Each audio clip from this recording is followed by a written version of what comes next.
అందరికీ ఇప్పుడు నేనైతే కిచిడి చేస్తున్నాను. దాని ప్రాసెస్ ఏంటో మీకు చూపిస్తాను. ఫస్ట్ అయితే ఆయిల్ వేసుకొని అందులో బిర్యానీ స్పైసెస్ వేసుకున్నాను లైట్గా, అంటే కొన్నే వేసాను. ఎందుకంటే ఎండాకాలం కదండి, స్పైసెస్ తక్కువ తినాలని చెప్పి కొన్నే వేసాను. తర్వాత ఆనియన్స్ వేసుకున్నాను. ఆనియన్స్ బాగా ఫ్రై అవ్వాలి. ఫ్రై అయిన తర్వాత నెక్స్ట్ అందులోనే పచ్చిమిర్చి, కరివేపాకు, అల్లం పేస్ట్ వేసి మొత్తం కలిపేసుకున్నాను.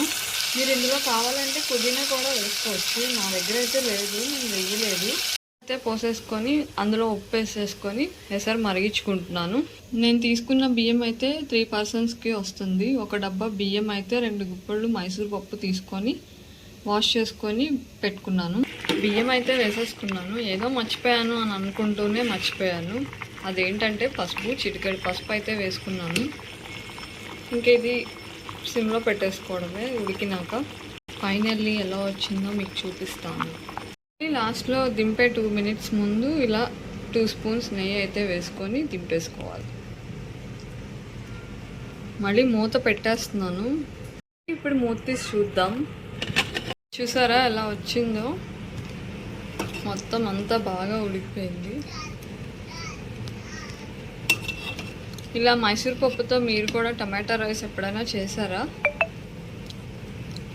చేయని వాళ్ళు ఉంటే కామెంట్ చేయండి.